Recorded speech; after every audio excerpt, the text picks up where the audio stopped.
Aminado si Coach Tim Cone na sadyang importante si Kai Sotto para sa ating koponan. Ito ay dahil kaya malaking pagbabago ang nangyari sa Gilas. Isang sentro ang nawala pero malaking impact na nangyari at nagawa sa ating team. So dahil nga doon sa nangyari kay Kai, katulad nga daw sa PBA kapag nawala ng isang star player, lalo na isang taon, ay magkakaroon ng malaking adjustment.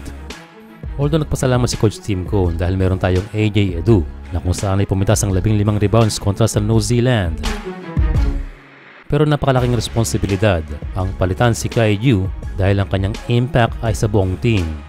Of course, Kai can score, do the rebounds, magkaroon ng advantage sa maraming players, a dominating presence sa ilalim that can make other teams change their shots, and of course his IQ na nakikita natin sa kanyang passing ability. Pero optimistic naman si Coach Tim Cone dahil lahat ay 4-year program and sigurado within that timeline ay nakabalik na si Kai Sotto. And speaking of Kai, ay tila mabilis ang kanyang recovery and he is back in the gym. Na-opera na itong ating kababayan and nangako na he will be back stronger pero walang ibang daan kundi magpatuloy sa tulong ng kanyang mga trainers. And yes, Kai will skip the leg days pansamantala kaya kita sa kanyang latest photo na binuhos lahat sa upper body and obviously malaki ang pagbabago sa kanyang mga braso. Marami na namang magugulot ang mundo dahil sa development na ito ni Kai Sotto. Well, he's training the same trainer.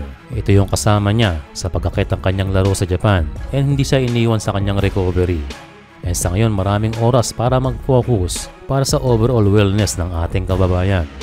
And yes, wala si Kai sa Asia Cup pero sa kanyang mabilis na development ngayon ay he will be back stronger kasabay pa ang pagkamis sa paglalaro ng competitive basketball. So yun na nga, kailangan ng ating pambansang koponan na maka-adapt o makapaglaro without Kai Sotto in the lineup. Mahirap talagang umasa sa mga ilang players, lalo na yung mga wala. Pero ang good thing ay napatunayan na rin naman ng Gilas that they can compete without Kai Sotto. At ang pinakamahirap na game ay kontra sa Brazil na walang Kai Sotto at ang matindi ay wala ring AJ Edu. Sa game na yon ay 11 points lamang ang lamang ng Brazil and kinaya natin without our young twin tower. So Gilas can recover by having a quality practice time lalo na bago mag-Asia Cup.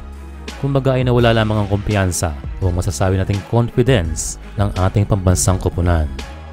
So sa mga susunod na buwan ay hindi po natin alam kung mayroong madadagdag o may aalis na player sa ating Gilas Pilipinas. Pero kanyang inihayag sa interview ng One Sports PH na kung sakaling eligible si Quentin Melore Brown ay siniguradong isasama nila ito sa ating Gilas pool.